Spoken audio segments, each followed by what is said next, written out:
नमस्कार दोस्तों, एक बार फिर से आपका स्वागत है संघर्ष आईएएस यूट्यूब के प्लेटफॉर्म पर। और जैसा कि आप लोग जानते हैं, हम लोग अपनी डेमो क्लास की जो श्रृंखला को आगे बढ़ाते हुए चल रहे हैं। और मेरी इस श्रृंखला का ये 4th लेक्चर है, जिसमें मैंने पहले लेक्चर में आपको पढ़ाया था उद्देशिका, संविधान की उद्देशिका, भारतीय संविधान मेरा जो टॉपिक है वो है। दूसरे लेक्चर में मैंने आपको अनुसूचियों के बारे में अवगत कराया था। और तीसरा मेरा लेक्चर था भाग के ऊपर। और चौथा मैंने आपको बताया था कि मैं पूरे संविधान के जो सिनेरियो है, संविधान को पढ़ने का जो अच्छा क्रम है, वो क्रम को केवल ओवरव्यू बता के चलूँगा। ओवरव्यू बताने के क्रम में मेरा ये अगला लेक्चर है, जिसमें हम लोग पढ़ने वाले हैं संविधान का विकास। मैंने कल बात की थी संविधान का विकास पे। कल भी एक टॉपिक हम लोगों ने स्टार्ट किया था, जिसमें हमने संविधान सभा का गठन कैसे हुआ, संविधान सभा कैसे बनी, उसके बारे में हम लोगों ने डिस्कस किया था। आज वहाँ से आगे जो संवैधानिक विकास है, कि उससे पहले संवैधानिक विकास कैसे हुआ, क्योंकि आप लोग जानते हैं किसी भी देश का जो संविधान होता है वो 1 या 2 दिन में या छोटा कोई ऐसा डॉक्यूमेंट नहीं होता जो आज बन जाए या कल बन जाए। उसके लिए पूरा एक प्रोसीजर होता है, उसके लिए एक पूरी विधि होती है, पूरा निर्माण करने का एक तरीका होता है। उससे मैं अपने टॉपिक को स्टार्ट करने से पहले आशा करता हूँ आप लोग जब भी मेरा वीडियो देखेंगे इसको लाइक, सब्सक्राइब और शेयर करेंगे, जिससे मेरे को इतना पोटेंशियल मिल सके और हम लोगों को इतनी पावर मिल सके कि हम अगली वीडियो को अच्छे से शूट करके हमारी टीम के द्वारा आप तक पहुँचाया जा सके। जैसे कि आप लोग देखते हैं कि यूट्यूब के प्लेटफॉर्म पे आपको बहुत अच्छी क्वालिटी के वीडियो मिलते हैं। अभी हम लोगों का जो स्टार्टअप है, जो सेट है, वो बहुत छोटा है। आप लोगों से आशा करते हैं आप लोग ऐसे ही प्यार देते रहेंगे तो जल्द ही वो आप लोगों के बीच में वो सारी आप जो सुविधाएं लेना चाहते हैं, जो सुविधाएं आपको हर प्लेटफॉर्म से मिलती हैं, वो हम भी कोशिश करेंगे। ऐसा नहीं है अगर हम छोटे प्लेटफॉर्म पे हैं तो हम लोग आपको ऑथेंटिक चीज़ नहीं दे पाएंगे। हमारा जो मेन पर्पज़ है आपको एग्ज़ाम ओरिएंटेड, एग्ज़ाम में आने वाले क्वेश्चंस को बार बार पढ़ाना है। एग्ज़ाम्स में आने वाले वो जो टॉपिक आपसे स्किप हो जाते हैं, बार बार पढ़ने के बाद आप भूल जाते हैं, उन टॉपिक को हम लेंगे। आप लोग हमें जितना प्यार देंगे दोस्तों, हम लोग उतना ही उस प्यार को एक्सेप्ट करेंगे और उससे हम अपना पोटेंशियल, उससे हम अपना गुरु दक्षिणा लेके समझ के आगे के वीडियो को वैसे ही बनाते जाएंगे और आपके प्यार को ऐसे ही सराखों पर रखते हुए आगे निकल जाएंगे। और आशा करते हैं सब लोग स्वस्थ होंगे, सब लोग अब अच्छे से वैक्सीनेशन करा चुके होंगे।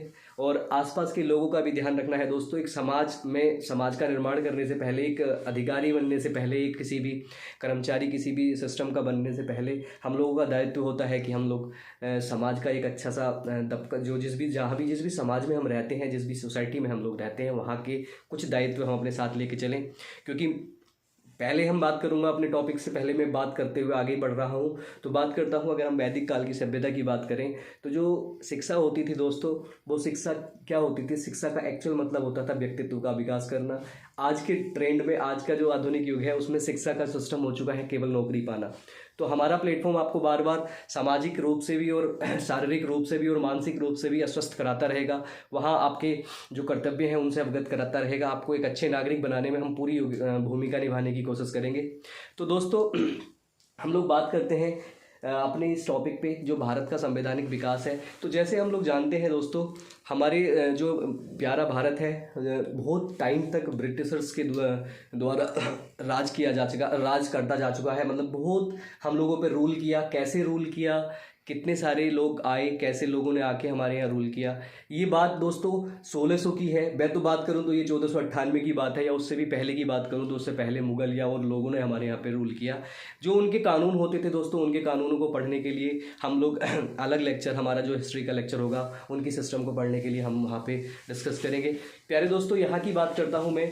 कई बार क्वेश्चन ये भी पूछ लिया जाता है दोस्तों, कई बार क्वेश्चन पूछ लिया जाता है कि बताइए इंडिया में जो हम ब्रिटिशर्स थे, या इंडिया में जो पुर्तगाली थे, या इंडिया में जो डच थे, वो किस हिसाब से कैसे आए। दोस्तों ये कहानी हमारे संविधान का जो विकास हुआ है, ये नहीं है कि संविधान की जो कहानी है वो केवल भारत के जो नागरिक थे, या भारत के जो स्वतंत्रता सेनानी थे, या भारत के जो बुद्धिजीवी थे, उन्हीं का एक बहुत बड़ा योगदान रहा था। ऐसा नहीं है।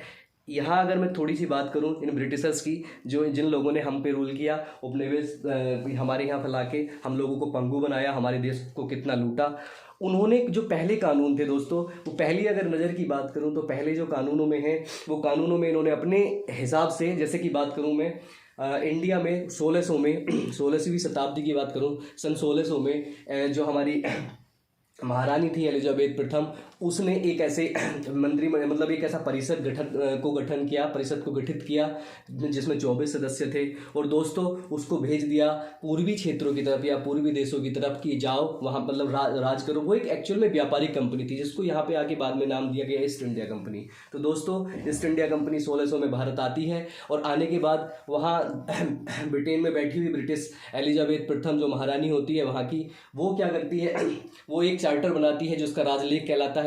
उसके बाद 1726 में एक राजलेख आता है, और उसमें भी कुछ कुछ रूल करने के जो नियम हैं उसने बताए कैसे वो ब्रिटेन में बैठे हुए भारत में चलने वाली जो व्यापारिक कंपनी ईस्ट इंडिया कंपनी थी उसके थ्रू राज करेगी। दोस्तों ये सारी कहानियां जो है आपको बहुत अच्छे ही माध्यम से आपको मिलेंगी हिस्ट्री के लेक्चर में। यहाँ केवल मैं आपको केवल पॉइंट आउट कर रहा हूँ कि देखिए उसके बाद जैसे ये कंपनी आती है, और कंपनी जब स्टार्टिंग में आती है दोस्तों 30,133 पाउंड के साथ इंडिया में आके रुक जाती है, और 217 उसके पार्टिसिपेटर होते हैं, और 24 जो परिषद आती है उसमें 24 कैंडिडेट होते हैं जो इंडिया आते हैं। तो ये छोटे छोटे फैक्ट मैंने बोले कि जब British east India company Bharat में आती है, प्यारे भारत में हमारे आती है, तो उस टाइम पे उनकी जो संपत्ति होती है, उस कंपनी की संपत्ति होती है मात्र 30,133 पाउंड वहाँ की करेंसी होती है, उसी में उसको मेजर किया गया। 217 लोग इसके पार्टिसिपेटर्स होते हैं, और 24 इस कंपनी को चलाने वाले गवर्नर और उसके उप गवर्नर्स होते हैं जो उनकी परिषद को चलाते हैं।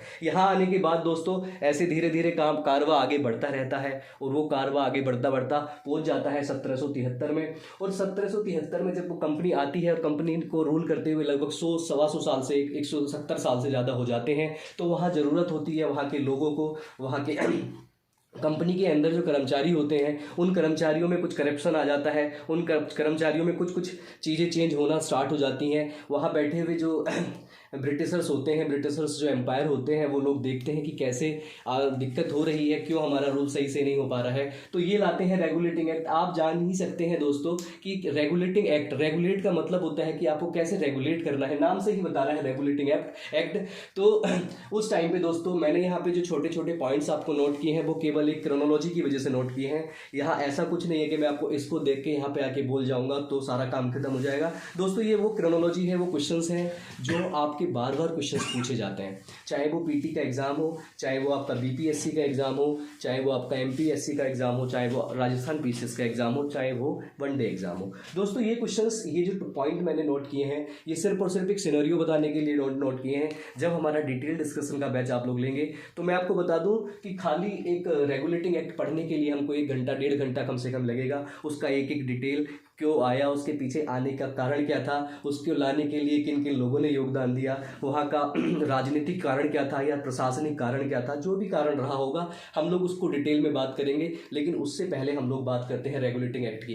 कई बार तो दोस्तों यूपी पीसीएस में आप देखोगे मिलान के लिए क्वेश्चन पूछ लिया जाता है, या सही जोड़े मिलान के लिए क्वेश्चन पूछ लिया जाता है कि रेगुलेटिंग एक्ट कौन से सन में आया था दोस्तों। तो प्यारे दोस्तों आज के बाद ये क्वेश्चन आपका गलत नहीं होना चाहिए। 1600 से हम लोग एलिजाबेथ प्रथम के थ्रू भेजे ये ईस्ट इंडिया कंपनी हमारे यहाँ राज कर रही है, और कानून बनाने का जो प्रोसीजर है धीरे धीरे छनते हुए यहाँ तक आ चुका है। और कानून बनाने की जो प्रक्रिया है दोस्तों 2 पार्ट्स में हम लोग डिवाइड कर रहे हैं। हम लोग क्या उसको पढ़ने के लिए ही 2 पार्ट्स होने चाहिए, और 2 ही पार्ट में पढ़ते हैं दोस्तों। पहला होता है ब्रिटिश ईस्ट इंडिया कंपनी के अंतर्गत जो हमारा संवैधानिक विकास हुआ, वो जो 1773 से और 1853 तक जो आज मेरा डिस्कशन रहेगा। और दूसरा दोस्तों जो हम पढ़ेंगे इसी के सेकंड वाले पार्ट को, वो पढ़ेंगे ब्रिटिश क्राउन के अंतर्गत 1858 से 1947 तक, यानी कि आज़ादी तक। ऐसा क्यों दोस्तों मैं बताऊं, मैं अभी डिस्कस करूंगा। 1858 आप देखेंगे तो 1858 से 1 मिनट पहले जाऊंगा, 1 साल पहले से 1857, जिसमें हमारा एक बहुत बड़ा विद्रोह हुआ जिसको हम सेनानी या फिर सेना विद्रोह बोलते हैं। हमारा 1857 का जो आंदोलन हुआ था दोस्तों, उससे अस्त व्यस्त होकर क्राउन ने खुद से अपना सारी जो पावर्स थी वो अपने हाथ लेके हमारे संविधान को आगे विकसित किया। तो वो मेरा पार्ट रहेगा दोस्तों इस वीडियो का सेकंड पार्ट। पहला पार्ट में हम बात कर रहे थे वापस से जाके कि रेगुलेटिंग एक्ट की दोस्तों। तो रेगुलेटिंग एक्ट में क्या होता है, जब वहाँ के जो तत्कालिक प्रधानमंत्री होते हैं, ब्रिटेन के जो तत्कालिक प्रधानमंत्री होते हैं उस टाइम पे दोस्तों लॉर्ड नॉर्थ होते हैं दोस्तों, उन्होंने क्या किया, उन्होंने एक छोटी सी कमेटी बनाई जिस कमेटी का नाम दोस्तों दिया गया गुप्त कमेटी, गुप्त समिति। गुप्त समिति की एक रिपोर्ट उन्होंने तैयार की कि एक गुप्त समिति बनाई जाए जिससे देखा जाए कि एक ऐसा एक्ट जो इंडिया में, जो ब्रिटिश इंडिया थी, मतलब जो हमारा भारत था वो ब्रिटिशर्स उस पर रूल कर रहे थे, वहां पर जाकर देखा जाए कि कैसे हम जो कंपनी हम लोगों ने भेजी है, ब्रिटेन की जो कंपनी ईस्ट इंडिया कंपनी जो इंडिया में रूल कर रही है, क्या वो वास्तव में काम ठीक कर रही है कि नहीं कर रही है। दोस्तों एक नंबर में क्वेश्चंस, कई बार एक क्वेश्चन ऐसे बीपीएससी में, यूपीपीएससी में पूछ लिया जाता है कि जो रेगुलेटिंग एक्ट है वो किस समिति के द्वारा बनाया गया था, या किस प्रधानमंत्री, जब उस टाइम पे किस प्रधानमंत्री के काल में वो बनाया गया था। दोस्तों यहाँ से खत्म हो जाता है। अब रेगुलेटिंग एक्ट का जो मेन काम होता है दोस्तों, वो होता है प्रशासनिक और राजनीतिक कार्यों को नियंत्रण करना। कहाँ पे दोस्तों, चाहे वो ब्रिटेन में हो और चाहे वो इंडिया में हो। एक्चुअल में ऐसा नहीं है कि British east India company India में ही काम कर रही थी, उसका एक मंडल जो है, एक प्रशासन मंडल, एक परिषद जो है, मैं ब्रिटेन में बैठ के भी काम कर रही थी दोस्तों। अगला ही पॉइंट करते हैं हम लोग दोस्तों, उस रेगुलेटिंग एक्ट से पहले जो चार्टर्स आए थे, जो अभिलेख आए थे, उसमें क्या किया गया था दोस्तों, बंगाल हो चाहे मद्रास हो चाहे मुंबई हो, वहाँ के छोटे छोटे गवर्नर्स जिसके साथ कंपनी इंडिया में आई थी दोस्तों, उन गवर्नर को अपॉइंट कर दिया गया था। लेकिन इस रेगुलेटिंग एक्ट में देखा गया कि यहाँ पे कुछ व्यवस्थाएं अव्यवस्थित हो रही थी, इसलिए दोस्तों जो गवर्नर का पद था उसको गवर्नर जनरल का पद बना दिया गया। किस एक्ट के थ्रू, अभी ये क्वेश्चन पूछ लिया जाएगा दोस्तों आपसे कि किस एक्ट के थ्रू गवर्नर के पद को गवर्नर जनरल का पद बना दिया गया था। तो दोस्तों वो रेगुलेटिंग एक्ट था, और ऐसा होने वाला पहला व्यक्ति जो आप लोग सब जानते हैं, वारेन हेस्टिंग्स था। वारेन हेस्टिंग्स को पहला हमारा गवर्नर जनरल बनाया गया था, और उसी के साथ इसी एक्ट में इसी की हेल्प के लिए 4 लोगों को, 4 ऐसे सदस्य की सहायता के लिए यहाँ भेज दिए गए जो गवर्नर जनरल की सहायता करेंगे। नेक्स्ट पॉइंट पे बात करता हूँ दोस्तों, इसके साथ ही जो यहाँ देखा गया रेगुलेटिंग एक्ट था, रेगुलेट करना था, किसको रेगुलेट करना था, नियम को। तो अब बात करते हैं दोस्तों रेगुलेटिंग एक्ट में रेगुलेटिंग एक्ट से पहले देखा गया दोस्तों, जो कंपनी के व्यापारी थे, जो कंपनी के बड़े बड़े अधिकारी थे, उन लोगों ने अपना निजी व्यापार करना स्टार्ट किया। कंपनी को साइड में रख के अपने आप को, अपने पैसे कमाना, भ्रष्टाचार करना स्टार्ट किया दोस्तों। तो इस एक्ट के थ्रू कर्मचारियों को निजी व्यापार पर रोक, कर्मचारी की जो निजी व्यापार जो खुद से कर रहे थे उस पर रोक लगा दी गई। आप जान सकते हैं कि रेगुलेटिंग करने के लिए, रेगुलेट करना था तो रोक लगा दी गई। उसके बाद दोस्तों जो ब्रिटिश सिस्टम था, ये मैंने लिखा है COD, कोड ऑफ डायरेक्टर्स, यह है कोड ऑफ डायरेक्टर्स, यानी कि जो नियंत्रण करने वाली जो परिषद थी, कोड ऑफ डायरेक्टर्स के माध्यम से ब्रिटेन में बैठे हुए लोग इंडिया पे राज करने लगे, इंडिया की कंपनी, ईस्ट इंडिया कंपनी को सुपरवाइज करने लगे दोस्तों। अगले बात करते हैं दोस्तों, सबसे इंपॉर्टेंट बात है दोस्तों, रेगुलेटिंग एक्ट के थ्रू ही कलकत्ता में एक सुप्रीम कोर्ट, मैंने SC लिखा है दोस्तों, कलकत्ता में एक सुप्रीम कोर्ट की स्थापना की गई, और 1774 में कलकत्ता में इसकी सुप्रीम कोर्ट की स्थापना की गई। कई बार क्वेश्चन पूछता है किस अधिनियम के थ्रू सुप्रीम कोर्ट की स्थापना की गई। तो दोस्तों पहले भारत में सुप्रीम कोर्ट की स्थापना रेगुलेटिंग एक्ट 1774 के हिसाब से की गई थी, 1774 में की गई थी, और इसमें 4 न्यायाधीशों की नियुक्ति की गई दोस्तों। इसमें पहले जो मुख्य न्यायाधीश थे, ये क्वेश्चन नंबर ऑफ टाइम्स पूछा गया है, वो एलिजा इम्फे, नाम आप एक बार देखेंगे, एक बार सही से पढ़ेंगे, उसका नाम था एलिजा इम्फे। ये पहले मुख्य न्यायाधीश हमारे बनाए गए दोस्तों। अभी मैं बात करता हूँ, हम जब अपना संवैधानिक विकास के क्रम में पहला वीडियो पढ़ रहे थे, वहाँ मैंने बताया था कि जो सुप्रीम कोर्ट है वो फला जगह से लिया गया है। तो ऐसा नहीं है दोस्तों, ये सुप्रीम कोर्ट की एक अपनी खासियत थी। इस सुप्रीम कोर्ट की खासियत थी, अभी जैसे इंडिया का सुप्रीम कोर्ट है दोस्तों, तो सुप्रीम कोर्ट का कोई भी फैसला हो तो उसे लेके आप किसी दूसरे कोर्ट में नहीं जा सकते, उसका अंतिम फैसला होता है, वो खुद ही अपने फैसले को रिव्यू कर सकता है, कहीं नहीं जा सकते। लेकिन इस सुप्रीम कोर्ट की जो स्थापना की बात करते हैं, इस सुप्रीम कोर्ट का कोई भी निर्णय होता था दोस्तों, उस निर्णय को हम लेके ब्रिटेन की कोर्ट में जा सकते थे। तो दोस्तों इसलिए जो प्रोसीजर था वो ये वाला प्रोसीजर नहीं था कि हम सुप्रीम कोर्ट को तो पहले से एडॉप्ट करते हुए आए थे। तो दोस्तों मैं मैंने अपनी बात को यहाँ पे दोबारा से बता भी दिया है। इसके बाद दोस्तों सुप्रीम कोर्ट की स्थापना 1774, एलिजा जो इम्पे थे इसके पहले मुख्य न्यायाधीश, उसके साथ 3 न्यायाधीशों की नियुक्ति की गई। तो सवाल ये भी पूछ लिया जाता है। ऐसे ही क्रम में दोस्तों और भी बहुत सारे पॉइंट्स हैं, लेकिन ये पॉइंट्स वो हैं जो आपको इंपॉर्टेंट आपके एग्जाम में काम आएंगे और एग्जाम में बार बार पूछे गए। इसके बाद दोस्तों इस जो नियम था, जो अधिनियम आया, जो रेगुलेटिंग एक्ट आया, उसके बाद 1781 में एक आता है act of settlement. Act of settlement actual में था कुछ नहीं, रेगुलेटिंग एक्ट की जो कमियां थी उसको दूर करने के लिए एक्ट ऑफ सेटलमेंट लाया गया दोस्तों। 1781 में एक्ट ऑफ सेटलमेंट लाया जाता है एडमंड बर्ग के सुझाव पर। ये एक प्रवर समिति के अध्यक्ष थे एडमंड बर्ग। इन्होंने एक सुझाव दिया कि आप ऐसा कीजिए, वहां पे कुछ चीजें जो रेगुलेटिंग एक्ट में कमियां हैं उसको सुधार लीजिए। और उसके बाद दोस्तों क्या किया गया, इस एक्ट ऑफ सेटलमेंट के थ्रू क्या किया गया, जो जनरल गवर्नर थे, गवर्नर जनरल की जो परिषद थी, जो 4 लोगों के साथ और खुद एक गवर्नर जनरल यहाँ पे रूल कर रहे थे, इस एक्ट के थ्रू सुप्रीम कोर्ट से उसको मुक्त कर दिया गया कि सुप्रीम कोर्ट इनकी किसी भी काम पे या इनके किसी भी नियम पे कोई हस्तक्षेप नहीं करेगा। दोस्तों ये 2 पॉइंट आपके साथ में शेयर कर रहा हूं क्योंकि ये बहुत इंपॉर्टेंट पॉइंट है। इसके बाद हम बात करते हैं संविधान का विकास। अगले क्रम में चलते चलते दोस्तों पहुंचता है 1784 में। 1784 में आता है पिट्स इंडिया एक्ट दोस्तों।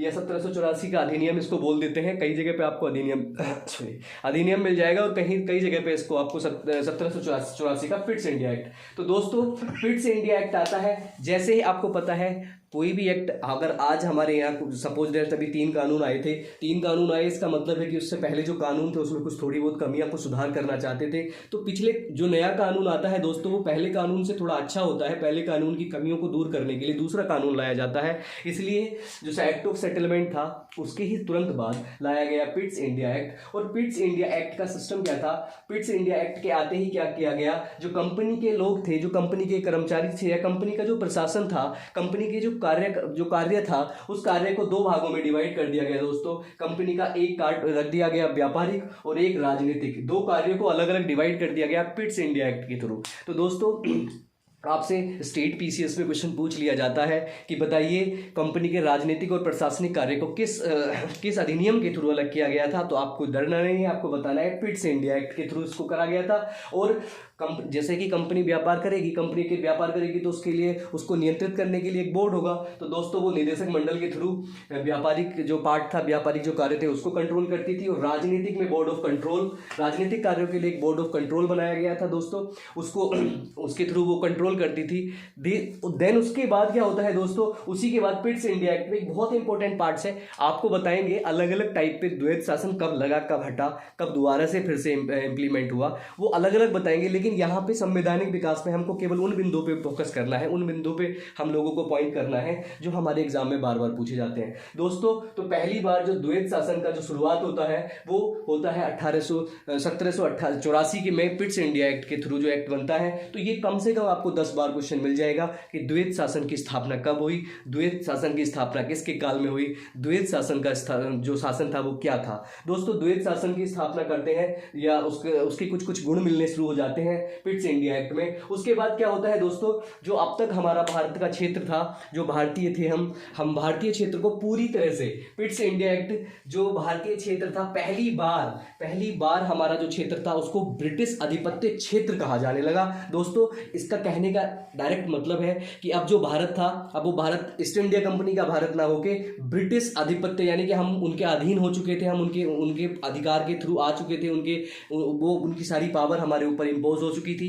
ठीक है दोस्तों। उसके बाद अगला एक एक्ट आता है, एक्ट देखो दोस्तों, कानून बनाने के लिए एक्ट क्यों बना रहे हैं, एक्ट बना रहे हैं अपने फायदे के लिए। और हम लोगों को पढ़ना पड़ रहा है संवैधानिक विकास में, क्योंकि संविधान के कुछ पॉइंट आपको सुप्रीम कोर्ट मिलेगा, हमारे यहाँ काम कर रहा है, आपको बोर्ड ऑफ कंट्रोल, यही आगे जाके परिषद बनेगी, ये आगे जाके विधानसभा विधान परिषद बनेगी। ये सब सिस्टम इसलिए हमको पढ़ना पड़ रहा है क्योंकि ये सारी क्रोनोलॉजी है। जबकि कोई कंपनी आई है तो वो क्या कर रही है, वो कंपनी कर रही है अपने आप को ज़्यादा से ज़्यादा बेनिफिट उठा सके। ठीक है, चलिए उसके बाद आता है 1784 का अधिनियम। इसमें इस अधिनियम में कुछ नहीं होता है। इस अधिनियम में ये होता है दोस्तों, याद रखने वाली बात ये है कि जो आपका गवर्नर जनरल होता है दोस्तों, उसको एक प्रधान सेनापति यानी कि अब उसको एक सेना का प्रमुख भी बना दिया जाता है। और सेना का प्रमुख का मतलब होता है अब गवर्नर जनरल केवल राजनीतिक कार्य नहीं देखेगा, वो सैनिक कार्य भी देखेगा, वो पुलिस और बाकी चीज़ों को भी देखना स्टार्ट कर देगा। दोस्तों ऐसा करने वाला पहला व्यक्ति जो था वो लॉर्ड कॉर्नवालिस था। मैंने यहाँ पे लिखा है पहला व्यक्ति जो था, ये जो शक्तियां प्रदान करने वाला था,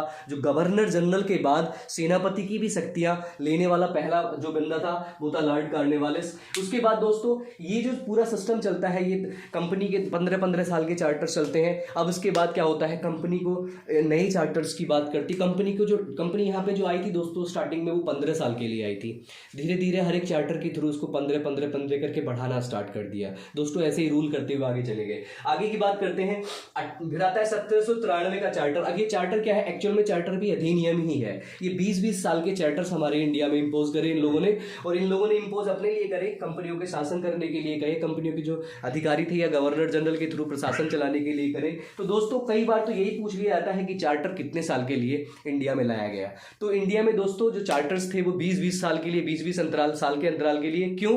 क्योंकि एक 20 साल का चार्टर्स आ गया, चार्टर मतलब नियम आ गए, कैसे रूल करना है, किन किन पैरामीटर्स के थ्रू रूल करना है। उन रूल्स को 20 साल बाद फिर दोबारा से रिव्यू करा जाएगा, उसमें कुछ कमियां होंगी तो उसको सुधारा जाएगा। आगे देखते हैं कैसे किया जाएगा। 1793 में पहला चार्टर आता है, 20 साल के लिए आता है।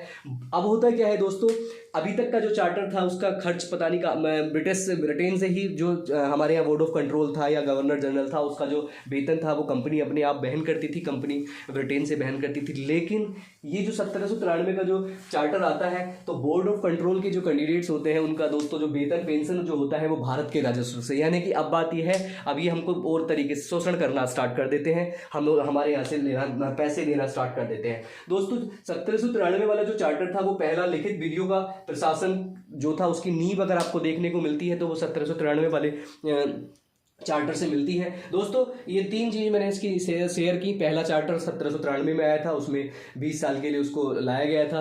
पहली बार बोर्ड ऑफ कंट्रोल्स जो थे या गवर्नर जनरल की जो वेतन था या उनका पेंशन था या उनका खर्चा था वो इंडिया के राजस्व दिया जाना शुरू कर दिया।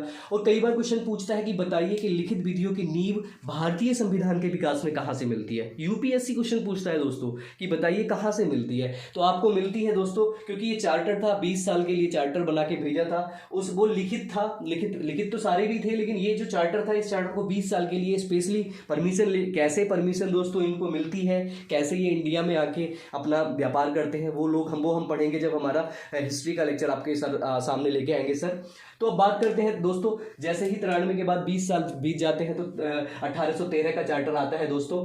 तो 1813 का चार्टर आता है, पहले कंपनी के पास पहले कंपनी एक साथ दोनों कार्य करती थी, राजनीतिक भी और व्यापारिक भी। दोस्तों एक चार्टर आता है पिट्स इंडिया एक्ट, उसमें दोनों कार्ड को अलग कर दिया जाता है। अब दोस्तों उस कंपनी के एकाधिकार को भी समाप्त कर दिया जाता है। एकाधिकार क्या होता है दोस्तों, आप जानते हैं जो British east India company India में आई थी वो व्यापार करती थी और व्यापार किसी और को नहीं करने देती थी दोस्तों, खुद ही व्यापार के लिए कंपनी थी, इंडिविजुअल कंपनी थी, एक अधिकार था उसका व्यापार पे, नॉर्मल बंदा कोई व्यापार नहीं कर सकता था। तो दोस्तों जो चार्टर आता है, अब इसी बीच में दोस्तों हमारे जो बाकी बुद्धिजीवी थे वो भी कार्य कर रहे होंगे उसके पीछे, वो हमारी डिस्कशन का विषय नहीं है, वो विषय हम हिस्ट्री में पढ़ लेंगे।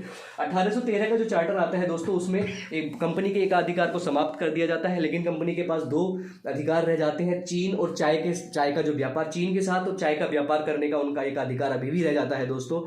अब बात आती है 1813 का जो चार्टर आता है दोस्तों, उसमें ये जो ईसाई मिशनरी होते हैं, जो ईसाई होते हैं हमारे यहाँ वेस्टर्न्स को लाके वहाँ का मिशन का प्रचार प्रसार करने की अनुमति भी दे देते हैं।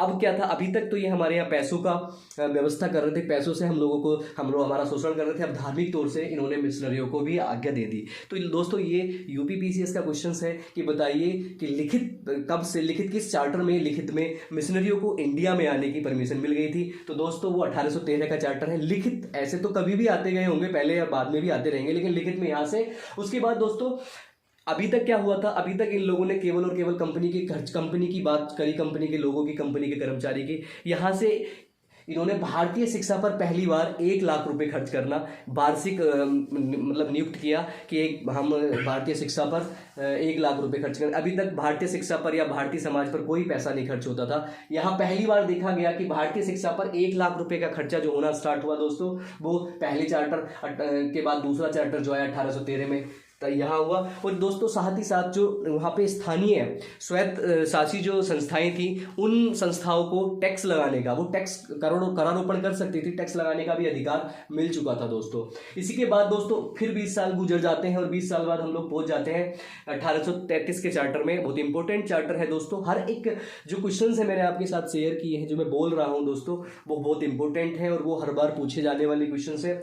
ऐसे ही हम बात करते हैं 1813 के चार्टर की। तो दोस्तों अभी क्या किया गया था, आप देखेंगे कि पहले बंगाल के गवर्नर जनरल को पूरे भारत का गवर्नर जनरल बना दिया जाता है। बंगाल के गवर्नर जनरल को पूरे भारत का गवर्नर जनरल बना दिया जाता है। यानी कि अब हमारा कानून का जो विकास है, संविधान का जो विकास है, वो केंद्रीकरण की तरफ हो चुका है। पहले छोटे छोटे स्टेट पे अपने गवर्नर्स को बैठाया, फिर उनको उनकी शक्तियाँ दी, उनकी शक्तियाँ छीनी, जैसे भी प्रोसीजर रहा। उसके बाद दोस्तों अब उन गवर्नर्स के ऊपर भी एक पूरे भारत का एक गवर्नर जनरल बना दिया जाता है। तो 1833 का जो चार्टर है वो इतना इंपॉर्टेंट है कि बंगाल के गवर्नर जनरल को पूरे भारत का गवर्नर जनरल बना दिया जाता है। और एक उसी के साथ साथ दोस्तों जो अभी गवर्नर जनरल की जो पहली परिषद थी, वो उसकी गवर्नर जनरल की सहायता के लिए 4 लोग थे। अब 5वें लोग को जोड़ दिया जाता है, उसमें एक 5वां लोग ऐड कर दिया जाता है, जो एक विधि ज्ञाता बंदा होगा, जो विधि का ज्ञान रखने वाला बन गया होगा दोस्तों।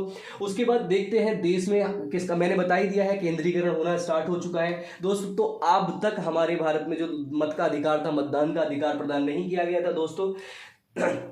1833 के जो चार्टर आता है दोस्तों, उसी में एक विधि आयोग का निर्माण किया जाता है। आपको पता है विधि आयोग का निर्माण, अब धीरे धीरे आप देखते चले आएंगे, पहले चार्टर से लेकर हम विधि आयोग तक पहुंच चुके हैं दोस्तों। कैसे संवैधानिक विकास हो रहा है। जो पहला विधि आयोग था दोस्तों 1833 के चार्टर के अकॉर्डिंग ही उसको बनाया गया था 1834 में। और उस आयोग के जो अध्यक्ष थे दोस्तों, लॉर्ड मैकाले थे विधि आयोग के अध्यक्ष। तो पहले विधि आयोग के अध्यक्ष दोस्तों लॉर्ड मैकाले को बनाया जाता है। और कौन नहीं जानता लॉर्ड मैकाले की जो एजुकेशन पॉलिसी थी, या कौन नहीं जानता लॉर्ड मैकाले के जो शोषण करने के अलग अलग तरीके थे दोस्तों, उनसे हम सब लोग अवगत हैं। हम लोग पढ़ेंगे आगे उनके डिटेल के बारे में दोस्तों। उसी के साथ साथ कुछ इसके अच्छे कारण भी थे, जैसे हर एक कानून में होता है, हर चार्टर में होता है कि उसके अच्छे पक्ष भी होते हैं। तो उस पक्ष में दोस्तों एक था कि जो कर्मचारी के जो पद थे, या जो हमारे बोर्ड ऑफ डायरेक्टर्स की जो समिति में आने वाले पद थे, उन पद में जन्म स्थान, रंग और धर्म के हिसाब से उनको भेदभाव नहीं किया जाने का एक सिस्टम था। और दोस्तों सबसे इंपॉर्टेंट जो बात है वो ये पार्ट है कि 1833 के चार्टर में ही दास प्रथा को विधि विरुद्ध घोषित कर दिया गया था। तो दोस्तों अगर आप हिस्ट्री पढ़ते हैं, अगर हिस्ट्री में देखते हैं, तो 1828 में आप लोग पढ़ते हैं जो दास प्रथा और जो विधवा विवाह के बारे में लोग हमारे जो धर्म सुधारक होते हैं वो आंदोलन करते हैं। आप वहाँ से इसको रिलेट करेंगे जब पता चलेगा। अगर आपको एक ऑप्शन ऐसा ही दे दिया जाएगा 1840, 1850, 1870 करके दे दिया जाएगा, तो अब भी आप वहाँ से इसको कॉलरेट कर सकते हैं। दास प्रथा का जो दास प्रथा थी उसको विधि विरुद्ध, मैं खत्म की बात नहीं कर रहा हूँ, कानूनन तौर से उसको विधि विरुद्ध की, विधि में लिखे हुए जो कानून है उसके विरुद्ध है, दास प्रथा नहीं होनी चाहिए दोस्तों, उसको घोषित कर दिया गया था 1833 के चार्टर में। ऐसे ही चलते चलते उसके बाद 20 साल फिर गुजर जाते हैं दोस्तों। और 20 साल गुजर जाने के बाद 1853 में जो चार्टर आता है, जो अंतिम चार्टर होता है ब्रिटिश ईस्ट इंडिया कंपनी का, उस चार्टर में लेकिन सबसे इंपॉर्टेंट होता है जो डलहौजी होता है। डलहौजी की सुधार जो नीति होती है, डलहौजी की जो हड़प नीति होती है, डलहौजी की जो अपने कानून कैसे वो दूसरे स्टेट्स को अपने या दूसरे किसी राज्य को अपने बस में करता है, कैसे प्रशासन करता है। तो मैं केवल हमने लिखा है डलहौजी की जो सुधार प्रक्रिया थी। हमने सुधार प्रक्रिया इसलिए लिखा है क्योंकि हम लोग संविधान का विकास पढ़ रहे हैं और हम उसके किसी भी गलत पक्ष पे नहीं जाना चाह रहे हैं।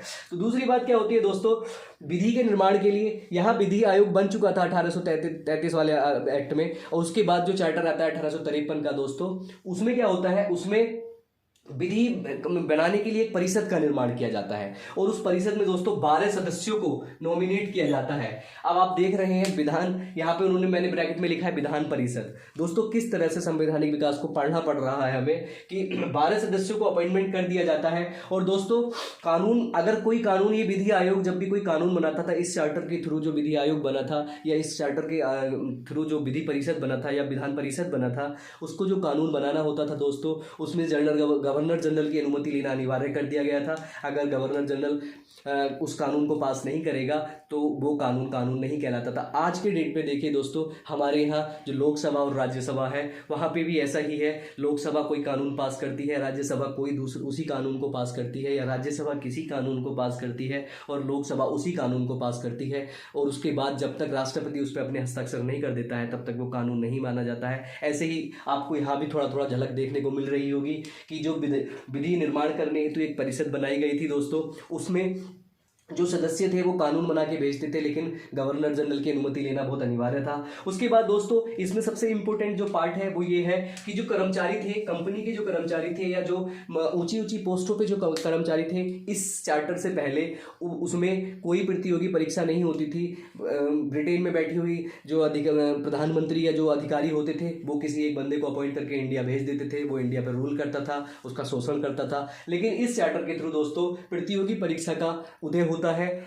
भारत में प्रतियोगी परीक्षा कराई जाती है। हालांकि वो कितने हद तक यहाँ पे सफल रही या कितने हद तक ये सुलभ रही, क्योंकि प्रतियोगी परीक्षा होती थी इंग्लैंड में, इंडिया से कोई देने ही नहीं जा पाता था दोस्तों। आप याद करेंगे सत्येंद्रनाथ टैगोर को, जो हमारे पहली बार जो ये प्रतियोगी परीक्षा थी उसमें शामिल हुए और अच्छे अधिकारी बन के आगे निकले। दूसरी बात करते हैं दोस्तों, आपको बता दें, मैं एक छोटा सा बात बोल देता हूं कि पूरे भारत पे जब हम भारत की बात करते हैं तो एक बंगाल ऐसी प्रेसिडेंसी थी जिसमें सबसे ज़्यादा जो हमारे स्वतंत्रता सेनानी थे, या सबसे ज़्यादा जो मतलब कहते हैं उतार चढ़ाव का जो इलाका था वो बंगाल था, और सबसे ज़्यादा इम्पोर्टेंट भी बंगाल था। तो दोस्तों बंगाल के प्रशासनिक कार्य के लिए 1853 के चार्टर के थ्रू एक लेफ्टिनेंट अलग से अपॉइंट कर दिया गया, क्योंकि जो भारत के जनरल गवर्नर थे दोस्त वो तो नहीं देख पा रहे थे पूरे भारत को, तो इसलिए यहाँ पे इस चार्टर के थ्रू एक अलग से उसके बाद दोस्तों जो परिषद थी उस परिषद को थोड़ा बढ़ाते हुए यहाँ पे जो पहले चार्टर से 24 परिषद सदस्यों की परिषद भेजी गई थी इंडिया में ईस्ट इंडिया कंपनी के द्वारा,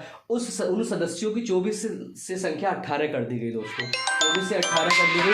और इसलिए क्या हुआ दोस्तों, जो इसी के मैं बात करूं दोस्तों, यहाँ 1853 के बाद ये लास्ट हमारा चार्टर था जो ब्रिटिश ईस्ट इंडिया कंपनी के द्वारा लाया गया था। 1853 का जो चार्टर था ये चार्टर लास्ट था। इसके बाद दोस्तों आगे चलते हुए देखते हैं छोटे छोटे और चार्टर आए, और उसके बाद हमारा जो स्वतंत्रता संग्राम था, 1857 का स्वतंत्रता संग्राम होता है। और उस 1857 के स्वतंत्रता संग्राम के बाद जैसे ही 1858 की बात आती है, 1858 में तुरंत जो बैठी हुई ब्रिटेन की जो महारानी होती हैं वो शासन को अपने हाथ में ले लेती हैं। और यहाँ से दोस्तों जो मेरा अगला वीडियो रहेगा वो रहेगा ताज के अंतर्गत भारतीय संविधान की जो निर्माण की जो प्रक्रिया थी वो कैसे रही।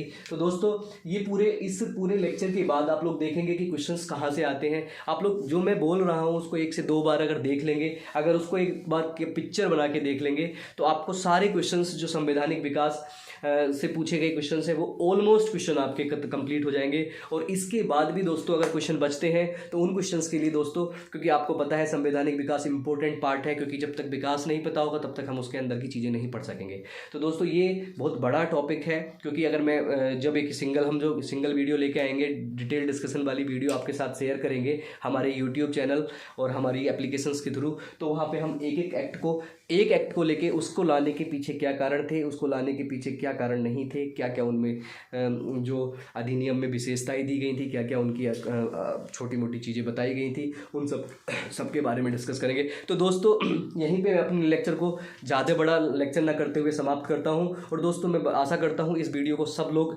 लाइक करेंगे, शेयर करेंगे और सब्सक्राइब करेंगे, क्योंकि जब तक बात वही है, जब तक सब्सक्राइबर्स नहीं बढ़ेंगे तब तक हम लोगों को पोटेंशियल कैसे मिलेगा। और हम एक छोटे प्लेटफॉर्म के थ्रू आप तक आ रहे हैं, तो कोशिश कीजिए कि हमको पोटेंशियल ज़्यादा से ज़्यादा दीजिए। दोस्तों एक सब्सक्राइब करने से कुछ नहीं होता, सब्सक्राइब करिए और हमको आगे बढ़ाइए ताकि हम लोग भी एक ऐसे अपनी जो अपने अंदर की प्रतिभा है उसको निखार सकें आप लोगों के थ्रू। और हम दोनों, हम और आप लोग जो भी मुझे हम लोगों को देख रहे हैं, हमारे प्लेटफॉर्म को देख रहे हैं, हमारे चैनल को देख रहे हैं, उन लोगों का प्यार हम तक पहुंच रहा है।